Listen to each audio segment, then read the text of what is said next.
Mari kita berdoa. Tuhan, terima kasih atas kemenangan di dalam-Mu, dan harapan kami hanya ada di dalam-Mu. Tuhan, aku tahu bahwa di antara kami ada yang sedang patah semangat atau mungkin sedang putus asa. Tuhan, aku berdoa agar selagi kami menyembah-Mu, belajar dari firman-Mu, Engkau akan menolong mereka agar mata mereka tertuju kepadamu dan mereka diberikan kekuatan. Tuhan, aku berdoa agar Engkau menjadi harapan yang sejati. Tuhan Yesus, kami ingin katakan, Engkaulah kemenangan kami. Di dalam nama-Mu kami berdoa. Amin. Silakan duduk. Bulan ini adalah bulan yang cukup sibuk untuk saya. Banyak sekali kegiatan yang saya ikuti. Ada perayaan, ada juga beberapa perubahan yang terjadi. Lalu minggu berikutnya, putri sulung saya menikah. Jadi, itu adalah hari yang bahagia untuk kami. Minggu lalu, putri sulung saya Mackenzie menikah dengan Logan Young. Tentunya, kami sangat menyayangi mereka. Saya bilang ke istri saya tidak menyangka akan menikahkan putri kita. Kalian pasti... kalian paham kan perasaan itu? Tapi kami sayang anak kami, dan kami senang mereka menikah. Beberapa dari Anda bahkan bertanya, apakah saya menangis? Tentu saja, saya menangis. Saya menangis karena terharu. Saya bekerja selama 16 tahun, dan Anda kira saya tidak akan menangis di hari pernikahan putri saya. Tapi saya menangis bukan karena menyerahkan dia. Saya merasa senang. Di resepsi saya juga bahagia. Saya belajar bahwa saya tidak boleh terbawa arus. Kita harus bisa menikmatinya. Kalau saya membayangkan dia saat usia 6 tahun, saya akan menjadi sedih lagi. Perayaannya sangat indah, tapi malam sebelumnya saya merasa kacau. Waktu itu kami persiapan dan saya melihat foto-foto putri saya saat dia remaja. Dan saya temukan surat yang saya tulis di ulang tahunnya yang ke-13. Dan di surat yang saya tulis untuk putri saya tuliskan doa, dan salah satunya adalah doa untuk calon suaminya nanti. Saya akan membacakan sedikit untuk Anda. Saya sudah latihan, jadi saya tidak akan menangis. Tenang saja. Jadi saya tuliskan doa ini. Tuhan, aku berdoa untuk suami putriku. Sekarang dia 13 tahun dan mungkin ini konyol. Aku tidak tahu pria itu dan apakah pernah bertemu dengannya. Tapi aku berdoa untuk pria itu, dan selama 13 tahun ini Engkau mengenalnya sejak lahir. Siapapun dia, dimanapun dia, kuatkan hatinya ya Tuhan. Ajar dia mengasihi-Mu dengan segenap hatinya. Berikan hikmat untuknya supaya jalan yang dia ambil berkenan bagi-Mu dan menjadi berkat bagi putriku. Tuhan, lindungi dia dari rencana jahat. Tolong jaga hati dan pikirannya dari serangan si jahat. Penuhi dia dengan Roh Kudus-Mu. Kiranya dia selalu memegang imannya. Kiranya dia belajar menggunakan pedang roh. Tangannya murni dan suci, dipenuhi oleh kasih dan kekuatan. Engkau yang persiapkan tangannya saat aku menyerahkan putriku. Saya menulis doa itu saat putri saya bersiap untuk menginjak usia ke-13 tahun. Dan hal ini menjadi jelas bagi saya. Waktu saya menyerahkan dia, di hari pernikahannya doa saya terjawab. Tapi seringnya hidup tidak berjalan seperti itu. Seringnya kita berdoa untuk sesuatu, tapi jawabannya tidak sesuai dengan harapan. Jawaban doa tidak seperti yang kita mau. Tapi kalau doa Anda terjawab, Anda mau merayakannya. Hal lain yang muncul saat membaca doa itu adalah perlunya kesadaran akan peperangan rohani dan realitanya di dalam kehidupan kita. Bisa jadi benar, seringkali kita hidup dalam penyangkalan atau berpura-pura ini tidak terjadi. Musuh selalu mengintai. Itu sebabnya Yesus berkata dalam Yohanes 10 ayat 10, "Pencuri datang hanya untuk mencuri dan membunuh dan membinasakan. Aku datang supaya mereka mempunyai hidup dan mempunyainya dalam segala kelimpahan." Itulah bagian realita hidup. Tapi kita sering acuh dan melupakannya karena kita sibuk bekerja, sibuk beraktivitas, atau mungkin serial TV, atau hobi. Kita lupa bahwa peperangan sedang terjadi. Itulah yang akan kita bahas dalam seri khotbah ini. Untuk memperjelas bahwa kemenangan yang kita miliki dalam Yesus. Ketika bicara tentang si musuh dan peperangan rohani, kita tidak bicara dengan semangat yang patah atau ketakutan, tapi dengan iman karena kita mengerti bahwa Yesus telah menang. Peperangan itu sudah dimenangkan. Kita bertarung dari titik kemenangan, dan peperangan itu selalu terjadi setiap hari. Mari belajar bersama menghadapi peperangan dengan iman, dengan keyakinan yang datang dari kuasa Tuhan. Hari Kamis minggu lalu, sebagai bangsa kita memperingati D-Day yang ke-75 tahun, 6 Juni lalu. 75 tahun yang lalu, tanggal 6 Juni, jika ingat pelajaran sejarah, mungkin sebagian dari Anda lahir di zaman itu. 75 tahun yang lalu, pasukan sekutu bersatu dan menyerbu pantai Normandia. Mungkin Anda lupa bahwa Amerika Serikat sempat menunggu beberapa tahun sebelum terlibat dalam Perang Dunia Kedua. Selama beberapa tahun, kita mencoba untuk netral. Kita tidak mau terlibat karena perang itu terjadi di Eropa dan kita ada di Amerika. Setiap Anda bergumul untuk terlibat sesuatu yang berisiko, ada kecenderungan agar Anda bisa membenarkan rasa puas diri. Misalnya, itu bukan masalah kita, mereka bukan warga kita, bukan benua kita. Bukan aku yang membuat kekacauan itu, nanti ada yang membereskannya. Jadi begitulah pendekatan kita sebagai negara selama beberapa tahun. Kita memilih diam di sisi aman. Dan ketika ada peluang untuk melawan kejahatan, sangat mudah buat kita untuk diam dan tidak melakukan apapun. Posisi itu yang diambil Amerika Serikat beberapa lama. Bahkan ada beberapa kelompok politik di Amerika Serikat yang mewakili sebuah mentalitas yang disebut yang mengurung diri. Mari mengurung diri di sini dan tidak terlibat tindak kejahatan di luar sana karena itu tidak mempengaruhi keamanan kita, tidak mempengaruhi kemerdekaan kita. Biar orang lain yang mengurusnya.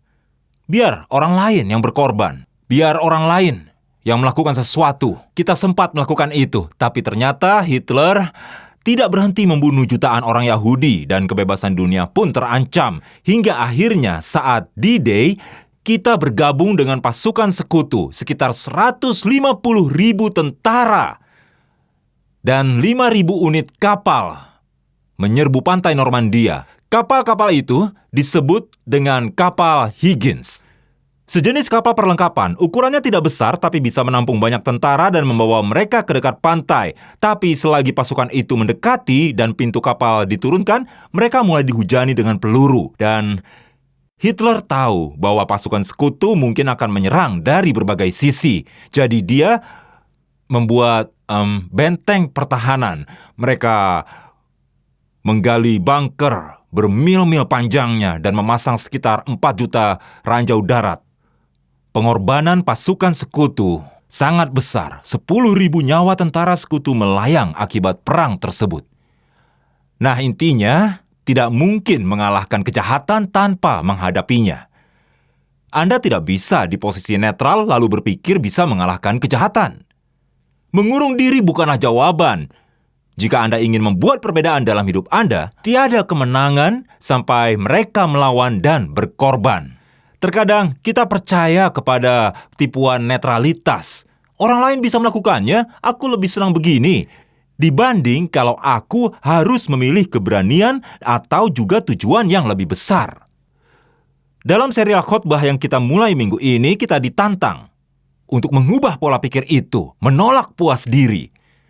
Waktu kita bangun dan siap untuk beraktivitas, dan sebelum kita tahu minggu, bulan, dan tahun yang kita tidak akan ketahui, kita mau menolak berpuas diri dan hidup dalam keberanian. Kita mau menolak kenyamanan, di mana kita terkadang dibuat menjadi nyaman, kita mau hidup dengan komitmen, dan mengerti penuh bahwa hidup kita ditentukan oleh komitmen yang kita buat dan kita jaga.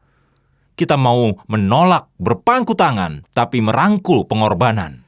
Karena kita mengerti ada sukacita dan makna ketika kita hidup rela berkorban. Jadi, tidak ada lagi hidup netral. Kita mau ambil bagian. Judul serial khotbah ini tidak ada yang bisa menghentikan, dan itu secara khusus berbicara tentang misi gereja. Pemenuhan tujuan Allah di dunia ini melalui gereja, tidak ada yang bisa menghentikannya. Kadang kita tidak memiliki keberanian, kadang kita merasa kewalahan dan tantangan yang dihadapi terlalu berat dan sulit, tapi itu bukan pesan perjanjian baru. Pesannya adalah harapan dan tekad yang bulat bahwa tidak ada yang bisa menghentikan rencana Allah bagi dunia ini. Kerajaannya tidak terelakkan. Tidak peduli apa yang terjadi, apa tantangan yang dihadapi. Tidak peduli pertahanan apapun yang dibangun. Tidak peduli banyaknya ranjau yang disebar oleh musuh. Anda tidak bisa menghentikan rencana Allah atau memperlambatnya atau mengendalikannya. Roma 16 ayat 20. Allah, sumber damai sejahtera, segera akan menghancurkan iblis di bawah kakimu. Itu akan terjadi. Kemenangan tidak terelakkan. Tak ada yang bisa menghentikannya. Harusnya itu mengubah cara hidup kita. Mengubah rasa percaya diri kita. Mengubah harapan bahwa kita bisa hidup apapun yang terjadi. Tidak ada yang bisa menghentikan apa yang Allah gerakan. Dosa dan kegelapan tidak bisa menghentikannya. Yesus menyelesaikannya di kayu salib. Tidak satu pemerintahan bisa menghentikannya. Penganiayaan tidak menghentikannya. Prasangka tidak menghentikannya. Kemiskinan tidak menghentikannya. Kematian tidak menghentikannya. Yesus berkata dalam Wahyu, "Aku memegang segala kunci maut dan kerajaan maut." Tidak ada yang bisa menghentikannya. Kuasanya tidak terukur. Janjinya tidak dapat dibantahkan. Gereja yang akan kita lihat hari ini tidak terkalahkan. Dan itu artinya kerajaannya tidak terelakkan, tidak bisa dihentikan. Kita akan belajar dari Matius pasal 16. Jika Anda membawa Alkitab atau aplikasi di ponsel, silakan buka Matius pasal 16. Yesus akan berbincang dengan murid-muridnya. Sebelum kita baca teks ini, saya mau Anda memahami bahwa lokasi di mana Yesus mengatakan ini sama pentingnya dengan apa yang dia katakan. Seperti letak geografis, sangat penting.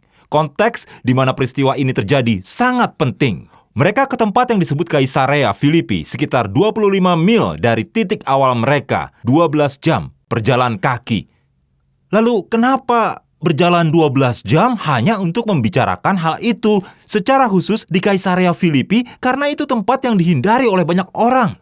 Orang-orang yang takut akan Allah khususnya. Kaisarea penuh kegelapan, tempat penyembahan berhala, cara hidup mereka hedon dan tidak terbantahkan. Tapi kesanalah Yesus membawa para pengikutnya. Tidak ada rabi yang pergi ke Kaisarea Filipi dengan para pengikutnya. Tapi itu yang Yesus lakukan.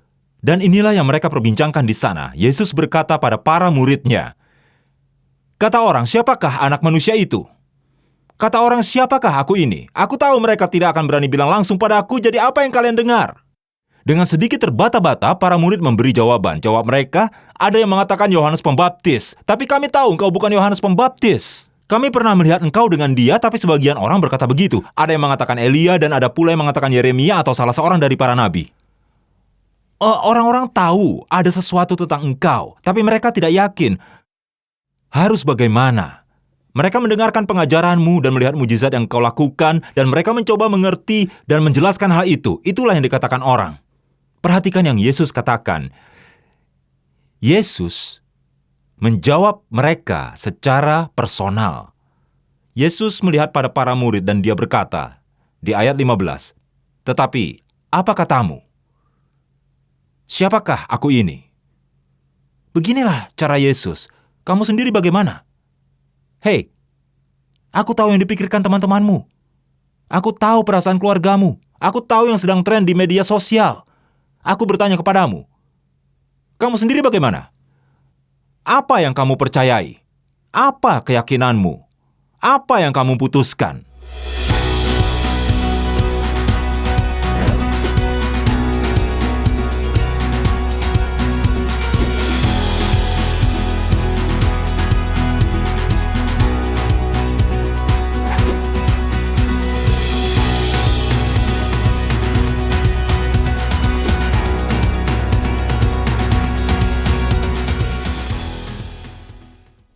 Beginilah cara yang dilakukan oleh Yesus, dan itu komitmen kita sebagai gereja. Inilah pertanyaan-pertanyaan yang kita tanyakan satu sama lain. Saya tahu sebagian kita tidak suka.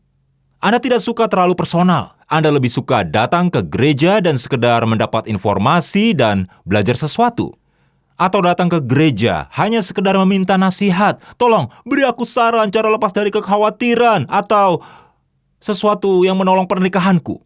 Atau mungkin karena tradisi, Anda ke gereja untuk sekedar absen, seperti yang Anda lakukan sejak kecil. Agar orang lain senang, makanya Anda ke sini. Tapi Anda tidak mau orang menanyakan ini pada Anda. Bagaimana dengan kamu? Nah, Yesus akan tanyakan itu pada Anda. Dan Roh Kudus tidak akan membiarkan Anda berpikir terlalu lama sebelum Dia membawa Anda ke sudut ruangan, lalu bertanya, "Hei, Menurut kamu, siapakah Yesus? Yesus berkata, tetapi katamu, siapakah aku ini? Mungkin saja saat itu mereka terdiam dan sambil menunduk ke bawah sambil berbisik, Petrus, ayo jawab. Kamu kan suka bicara, ayo jawab. Entahlah, tapi tidak lama Petrus menjawab, seperti tertulis pada ayat 16. Engkau adalah Mesias, anak Allah yang hidup. Engkau adalah anak Allah. Dan Yesus berkata, berbahagialah engkau, Simon bin Yunus, sebab bukan manusia yang menyatakan itu kepadamu, melainkan Bapa-Ku yang di surga. Dan aku pun berkata kepadamu, engkau adalah Petrus, dan di atas batu karang ini aku akan mendirikan jemaat-Ku, dan alam maut tidak akan menguasainya. Jadi mereka ada di Kaisarea Filipi, dan Yesus berkata, aku akan mendirikan jemaat-Ku, dan alam maut tidak akan menguasainya. Nah, inilah kenapa letak geografis penting. Yesus menyatakan dirinya lewat pengakuan Simon dan menyatakan rencananya bagi jemaatnya. Tetapi Yesus tidak melakukan itu di bait Allah. Yesus tidak bilang akan membangun jemaatnya di gerbang Yerusalem. Yesus tidak bicara di Galilea, tempat yang lebih nyaman dan aman bagi orang banyak. Tapi Yesus pergi ke tempat yang gelap, tempat yang hancur dan najis, tempat yang dipenuhi oleh penyembahan berhala. Dan Yesus berkata, inilah aku, ini yang akan kulakukan. Aku akan mendirikan jemaat-Ku dan alam maut tidak akan menguasainya. Di gunung yang ada di Kaisarea Filipi, terdapat beberapa kuil tempat untuk penyembahan berhala. Dan salah satunya terdapat di dalam goa. Goa-goa ini disebut gerbang maut atau gerbang neraka. Dinamai begitu karena di dalam goa ada sumber mata air yang berbual-bual, tapi orang tidak bisa sampai ke bagian dasarnya. Terlalu dalam untuk bisa sampai bagian dasarnya pada zaman itu. Dalamnya lebih dari 800 kaki, dan itulah sebabnya disebut gerbang neraka, karena seperti gerbang menuju alam maut, gerbang keluar masuknya iblis. Zaman itu ada seorang dewa yang disebut Dewa Pan, dan itulah asal mula kata panik. Kombinasi ketakutan, kekuasaan, dan juga seks. Jadi mereka akan berpartisipasi dalam ritual seks panik. Mungkin itulah terjemahannya. Ada hawa nafsu binatang dan prostitusi, kekejaman, bahkan pengorbanan bayi terjadi di sini. Tempat yang penuh kegelapan. Dan Yesus mengajak para muridnya mendaki ke sana. Dan mungkin para murid merasa sedikit tidak nyaman saat itu. Ya, baiklah, kami akan ikut, tapi tolong jangan beritahu ibuku kalau aku ke tempat ini ya. Mungkin mereka tidak terpikir untuk pergi ke tempat itu bersama Yesus. Tempat di mana ada kehancuran dan kesesatan. Dan Yesus bilang, di sini aku akan mendirikan jemaat-Ku. Dan jemaat-Ku akan menang. Karena gereja tidak menghindari neraka, tapi akan menyerbu gerbang neraka. Saat kita mendengar kisah ini, mungkin Anda seperti saya, berpikir bahwa perilaku orang-orang Filipi itu agak kuno. Misalnya menyembah dewa bernama Pan, dan ada gerbang menuju alam maut.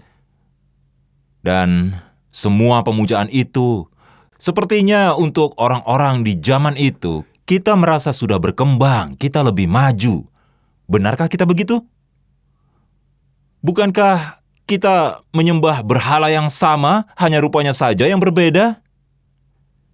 Bukankah situs porno yang kita lihat adalah kuil berhala? Atau aplikasi dewasa, bukankah itu juga kuil berhala kita? Atau tempat kerja yang menghabiskan waktu 70 jam seminggu dan mengorbankan kesehatan, pernikahan, anak-anak Anda, semua hanya demi mengejar kesuksesan. Itu kan juga termasuk kuil berhala. Atau mungkin sebuah kampus di mana orang-orang mengagungkan humanisme sekuler, atau mungkin diskotik atau kasino. Pokoknya tempat di mana kita berusaha untuk mencari pamor, kesenangan, dan keberhasilan. Wujud kuilnya berbeda, tapi kita masih menyembah berhala yang sama. Dan Yesus membawa para murid ke tempat ini, dan itu sangat tidak nyaman, tidak aman, tidak mudah, dan di sana hancur dan najis. Setibanya di sana, Yesus mungkin bilang, "Ya, sepertinya ini tempat yang cocok. Aku akan mendirikan jemaatku, dan alam maut tidak akan menguasainya." Kata tidak akan menguasainya ini seolah-olah menggambarkan bahwa ada yang kurang akurat. Waktu saya baca, awal mulanya seperti bahwa alam maut sedang menyerang gereja. Tetapi alam maut tidak akan menguasai gereja. Kira-kira seperti itu pemahaman ide awalnya. Seolah-olah alam maut terus menyerang gereja, dan gereja sepertinya akan hancur, tapi pada akhirnya berhasil lolos dari serangan itu. Kira-kira seperti itu. Tapi bukan itu maksud Yesus. Gerbang tentu saja bukanlah senjata mematikan. Gerbang adalah pertahanan. Jadi, bayangkan kematian itu ibarat sebuah kota, dan gerbang-gerbang mengelilingi kota kematian itu. Dan Yesus menggambarkan bahwa gereja bergerak menyerbu gerbang kematian tersebut. Bukan gereja yang mundur dan jadi takut karena diserang oleh gerbang neraka, melainkan gereja yang menyerbu gerbang neraka, gerbang kematian tersebut. Ini adalah sudut pandang yang berbeda. Yang saya mau bilang adalah gereja tidak dalam posisi bertahan, melainkan menyerang. Itu adalah dua hal yang berbeda, dan saya mau Anda bisa menyimak. Waktu gereja bermain secara bertahan, kita hanya fokus menghentikan sesuatu. Tapi waktu gereja bermain menyerang, kita fokus memulai sesuatu. Kalau gereja bermain dengan bertahan, maka gereja menghentikan sesuatu, seperti mencegah. Tapi saat gereja bermain menyerang, maka gereja bergerak maju. Sebagian dari Anda mungkin tumbuh dalam gereja yang berfokus melihat ancaman dari luar dan menghentikannya. Itulah gereja yang selalu bermain bertahan, mencegah dan bertahan. Bukan begitu gereja mula-mula mengubah dunia. Kalau Anda belajar sejarah, Anda akan menemukan sekelompok kecil murid-murid Yesus yang tidak punya kuasa dan kedudukan. Mereka mengubah dunia bukan dengan menghentikan segala sesuatu yang salah saat itu, tapi dengan memulai sesuatu, diawali dengan tindakan dalam mengasihi orang lain, seperti yang Yesus lakukan. Gereja seharusnya dikenal seperti itu untuk bisa mengubah dunia. Waktu gereja bermain bertahan, maka gereja cenderung dikenal dengan apa yang kita lawan. Jika gereja bermain menyerang, itu tujuan kita. Mungkin Anda tumbuh di lingkungan gereja di mana semuanya adalah tentang apa yang tidak beres. Semuanya berlawanan dengan Anda. Bisa jadi Anda tidak begitu paham Alkitab, tapi Anda tahu Anda seharusnya tidak menari di gereja. Anda tahu di gereja tidak tepat untuk menari. Tapi Anda juga tidak mau mengatakan hal itu ke orang lain. Contoh lain, Anda tidak begitu paham Alkitab, tapi Anda tahu bahwa main kartu itu juga tidak boleh. Anda dilarang untuk main kartu. Atau Anda menentang musik rock and roll, apalagi kalau lagu itu diputar secara terbalik. Ada satu lagu rock and roll yang kalau dimainkan terbalik dan pelan-pelan, liriknya bicara tentang ganja dan juga bicara tentang tato. Anda mungkin menentang hal itu karena ayat Alkitab. Atau bisa jadi karena doktrin yang selama ini Anda terima. Posisi Anda bertahan. Pelan-pelan Anda lupa tujuan kita sebenarnya, yang adalah kekuatan kita. Rencana perangnya adalah mengisolasi netralitas. Bertahan adalah tentang perlawanan, tapi menyerang adalah tentang peluang. Kita hidup di zaman yang luar biasa sebagai gereja. Anda mungkin tidak sering mendengar hal itu. Sayang sekali kalau gereja memilih untuk bertahan. Gereja yang bertahan banyak menghabiskan waktu dalam pesimisme tentang segala kemungkinan terburuk yang mungkin terjadi. Saya bilang ini waktu yang tepat. Sebagai gereja, kita hidup di zaman kita punya kesempatan untuk melihat amanat agung digenapi di generasi kita, di mana Alkitab akan menjangkau segala lidah, suku, dan bangsa. Mungkin akan terjadi selama saya hidup. Itu hal yang luar biasa. Minggu lalu, kita sudah mulai ibadah daring yang disiarkan secara langsung. Jadi sekarang, orang-orang dari segala penjuru dunia sedang mengikuti ibadah ini secara daring. Minggu lalu sekitar 8.000 orang dari berbagai negara bergabung. Saya lihat mereka dari negara mana. Ada yang dari Kenya, Botswana, London, Jerman, Taiwan, Brazil, Islandia, Italia, Polandia, Ukraina. Orang-orang dari mana saja. Jadi, saat ini mereka mengikuti ibadah ini dari berbagai negara. Sungguh hal yang luar biasa bisa menyaksikan hal ini sebagai tubuh Kristus. Ini bukanlah waktunya untuk melangkah mundur dan berkata, "Hei, kita mengurung diri saja karena di luar sana terlalu berbahaya." Itu bukan sikap yang dikaruniakan Allah kepada kita. Ya, saya tahu terkadang kita kewalahan. Mungkin Anda nonton berita atau dengar orang-orang berkata, "Zaman bertambah jahat, kita harus bagaimana?" Tapi Yesus berkata, "Mari kita jalan bersama." Lalu Anda mulai mengikuti Yesus. Berjalan beberapa mil, tapi tidak jelas dibawa kemana. Terus berjalan, tapi Yesus tidak banyak bicara. Setelah berjalan 25 mil, Anda tiba di sebuah tempat yang pernah Anda dengar, tapi tidak sangka akan melihat. Anda sedang di Kaisarea Filipi. Dan Yesus tidak takut sama sekali. Yesus berdiri di sana dan berkata, "Aku akan mendirikan jemaatku, dan alam maut tidak akan menguasainya."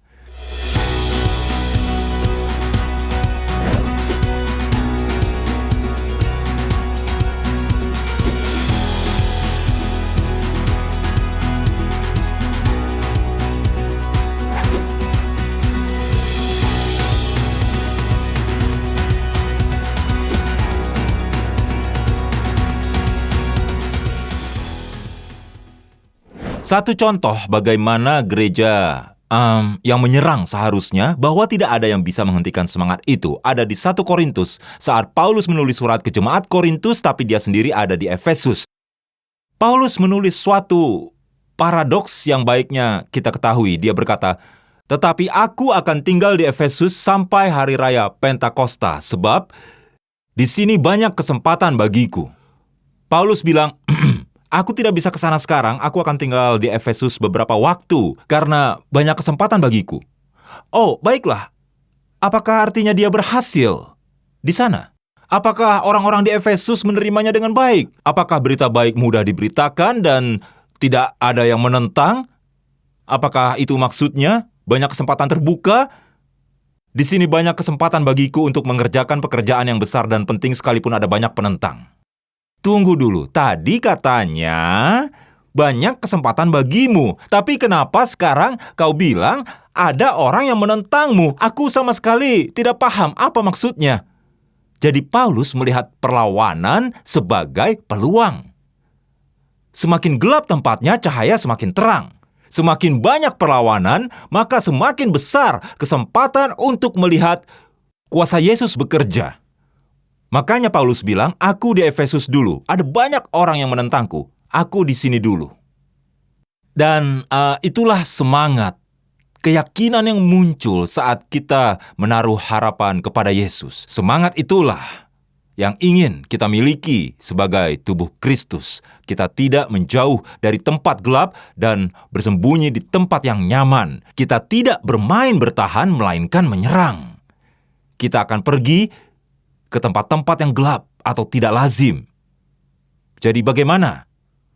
Bagaimana kalau kita mengutus para mahasiswa kita dari salah satu kampus?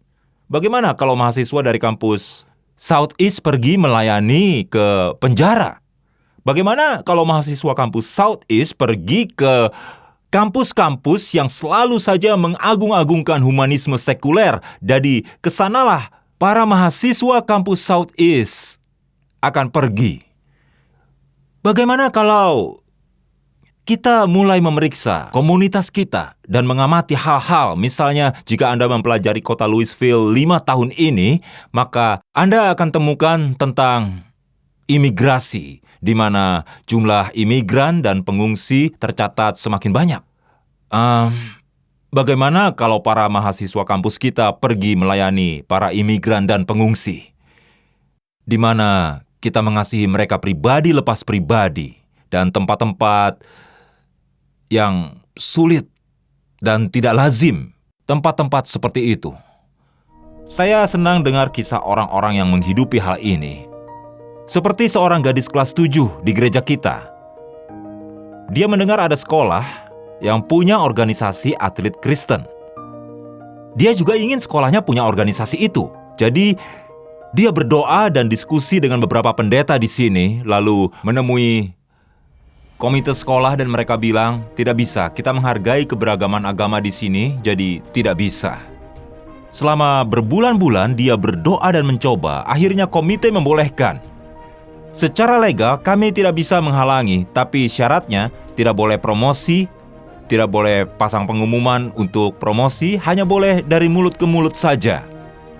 Akhirnya, organisasi atlet Kristen dirintis dan banyak siswa yang bergabung belajar Alkitab bersama dan saling menguatkan. Itu 6 tahun yang lalu, dan hari ini, organisasi itu semakin berkembang. Begitulah gambarannya menyerbu pintu gerbang. Saya menerima email pada minggu lalu. Pria ini berbagi kisah tapi tidak menyebutkan nama. Dia bilang, beberapa minggu lalu ada yang memberitahu saya, ada janda yang punya 2 anak dan sebentar lagi melahirkan. Beberapa jemaat gereja menolong ibu ini pindahan. Saya juga. Saat berjalan melewati basement rumahnya, saya lihat ibu itu tidak punya mesin cuci dan pengering. Saya cari tahu sedikit pada beberapa orang dan katanya, terkadang ibu itu membawa pakaian mereka ke rumah tetangga untuk dicuci. Jadi saya mulai berdoa bagi ibu itu dan anak-anaknya. Minggu lalu saat Anda berkhotbah, Anda bilang jika ingin dipakai Tuhan, maka syaratnya kita harus taat dan berkorban dengan tulus. Aku merasa Tuhan berbicara langsung kepadaku dan hanya aku yang ada di ruangan itu dan yang aku dengar, mesin cuci dan pengering. Saya terpikir untuk membeli mesin cuci dan pengering bagi keluarga ini, meskipun tampak aneh dan seperti tawaran yang aneh, karena saya tidak mau menyinggung perasaan ibu ini. Tapi minggu lalu, meskipun dia sedikit tidak nyaman, dia membeli dan mengirimkan mesin cuci dan pengering itu. Itulah gambaran menyerbu pintu gerbang. Satu kelompok mahasiswa dari gereja kita, hampir setiap Jumat mereka pergi ke pusat kota Louisville untuk bertemu dan berbincang dengan tunawisma. Mereka mulai kenal, mereka tahu nama dan kisah para tunawisma. Kelompok mahasiswa ini menghubungkan para tunawisma dengan beberapa pelayanan yang ada untuk mendukung dan memberikan pelatihan kerja pada para tunawisma. Terkadang, para mahasiswa ini membawa tenda untuk mereka sehingga mereka tidak tidur di jalan. Kadang juga membawa pengeras suara bersama salah satu gereja di sana, mengadakan sesi pujian penyembahan di bawah jembatan jalan tol dengan ratusan tunawisma datang dan pergi. Itulah gambaran menyerbu pintu gerbang. Ada kelompok kecil lainnya dari gereja kita yang membagi-bagikan air minum dan berdoa bagi peserta parade LGBT.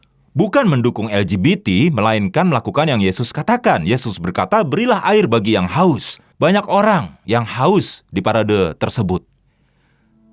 Sekelompok ibu-ibu di gereja kita pergi ke klub tarian seksi dan membawa makanan serta memberi pelukan kepada para penari. Atau sukarelawan yang setiap minggu pergi ke penjara untuk memimpin ibadah bagi para narapidana yang ada di sana. Ya, istri saya tahu kalau saya orang yang payah untuk tantangan. Terkadang dia memanfaatkan itu untuk mendapatkan apa yang dia mau. Dan minggu lalu, dia minta saya memindahkan meja rias yang berat. Saya berpikir ini ada kaitannya dengan pernikahan. Satu hal yang saya pelajari saat mempersiapkan sebuah pernikahan adalah lebih baik kita tidak mengomentari apapun. Saya tidak memiliki banyak, masukan. Dan saya hanya melakukan yang disuruh. Itu yang saya lakukan pada hari itu, dan istri saya berkata, tolong pindahkan meja ini. Saya jawab, baiklah, tapi ini cukup berat. Nanti kalau Kyle pulang, Kyle, putra kami, kata istri saya, nanti kalau Kyle pulang kalian bisa memindahkannya. Saya bilang ya, sambil nonton di sofa saya bilang ya. Lalu istri saya bilang, saya minta kamu, tapi sepertinya itu pekerjaan 2 orang. Dan dia keluar. Saya bangun dari sofa dan mulai memindahkan meja itu dan berhasil menggeser hampir setengah jalan dan sadar kalau sedang dikerjai. Istri saya tahu yang dia lakukan. Dia tahu saya akan bangun dari sofa. Ketika dia bilang, itu pekerjaan 2 orang, dia tahu saya akan pindahkan. Ada bagian di diri saya yang perlu ditantang. Dan saya pikir Anda juga begitu. Kita coba hidup bebas dari tantangan, nyaman dan puas dengan apa yang ada. Tapi bukan itu tujuan Anda diciptakan. Anda diciptakan untuk menghadapi tantangan. Ketika elemen itu hilang, ketika hidup kita tidak pernah ditantang dan sekeliling kita terasa sangat nyaman, ketika kita tidak mendorong diri kita menjadi bagian sesuatu yang lebih besar dari diri sendiri, maka mulai muncul kegelisahan di hidup kita karena kita diciptakan untuk menghadapi tantangan. Saya tahu ada pemikiran yang bilang, "Hei, kalau ingin banyak orang datang ke gerejamu, buat mereka nyaman. Kamu harus hibur mereka, jangan tantang mereka. Hindari hal-hal seperti itu." Tetapi bukan itu panggilan Allah bagi umatnya. Saya mengerti. Misalnya, kalau mau banyak orang datang ke kapal pesiar, itu sangat cocok. Itu karena kapal pesiar harus nyaman dan juga menghibur. Jika kapal pesiar itu mau banyak orang yang datang. Tapi tidak bisa menyerbu gerbang neraka dengan kapal pesiar. Kapal pesiar menarik bagi banyak orang dibandingkan kapal Higgins tadi. Namun panggilan kita menyerbu gerbang neraka tidak bisa pakai kapal pesiar. Sebagai gereja, kita tidak boleh jadi orang yang mengurung diri, dan kita tidak bisa dalam posisi netral. Sebaliknya, kita akan menyerbu gerbang neraka dengan kasih dan karunia Yesus. Topik untuk minggu depan adalah senjata Allah. Dalam pertempuran ini, bukanlah senjata yang Anda pikirkan. Bukanlah kebencian dan kemarahan, bukan suara tinggi dan kepalan tinju, bukan dengan menunjuk menyalahkan, tapi dengan kasih, anugerah, dan rendah hati.